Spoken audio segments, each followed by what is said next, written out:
I've done a lot of research about coconut oil for the brain, and I will share everything I know about it with you. Watch on. Coconut oil does work, but it comes at a price. Recap of the story. Mary Newport's husband was 51 years old when he was diagnosed with Alzheimer's. She gave him 4 tablespoons of coconut oil a day, 60 days straight. Lo and behold, she saw improvements in cognition. I will be digging in a little deeper, and you will not be finding that information out there so easily. If you buy MCT oil outside, which is often used as a substitute for coconut oil, listen on.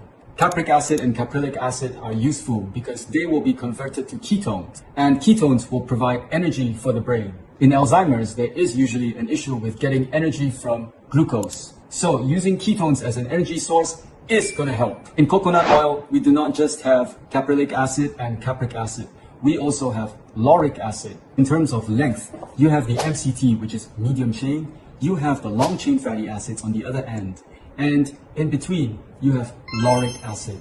Lauric acid is not exactly medium chain, and it's not long chain. And so you have lauric acid, and you have the rest of the long chain fatty acids here.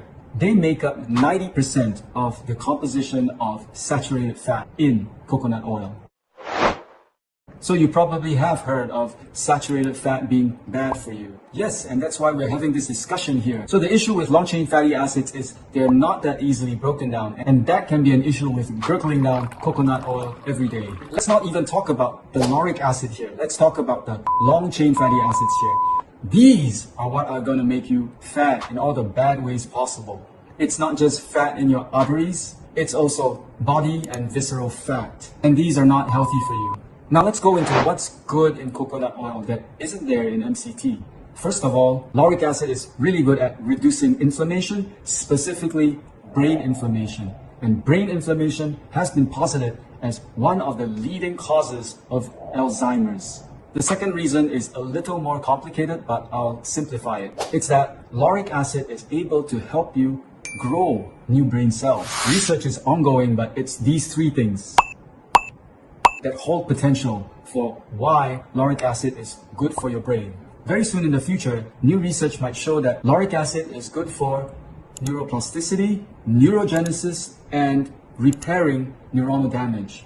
The price you have to pay would be higher cholesterol, expressed as increased LDL levels. And these higher LDL levels are the result of consuming more saturated fat. And this would be the long-chain fatty acids that make up coconut oil. About 30% of coconut oil is made up of these long-chain fatty acids. So when you're buying your coconut oil, you have choices. What you don't want to have is refined coconut oil. What you want to have is virgin coconut oil, VCO, or extra virgin coconut oil, EVCO. So the first hurdle to cross is to decide whether or not you want to use coconut oil in your regimen. The decision to do that has to come with the knowledge of the side effects, and the side effects are on your cardiovascular system. If you do decide to proceed, next would be how to use coconut oil. According to Mary Newport, you would be using a 4:3 ratio. 4 parts of MCT to 3 parts of coconut oil. That would be 120 ml of MCT added to 90 ml of coconut oil. Mary Newport is asking for us to use MCT together with coconut oil. Coconut oil has the lauric acid, which MCT does not have. The thing about MCTs is that they are shorter chain. They can be broken down more easily into ketones, and ketones form an energy source for the brain. Whereas lauric acid in coconut oil is specifically for brain cell growth. And perhaps for that reason, Mary Newport is saying, let's have both. I hope this was helpful, but remember, the benefits of using coconut oil have to be weighed against the risks on your cardiovascular system. Have you ever used MCT oil or coconut oil for your brain? If you have, do share below. I'd like to know more. Thank you.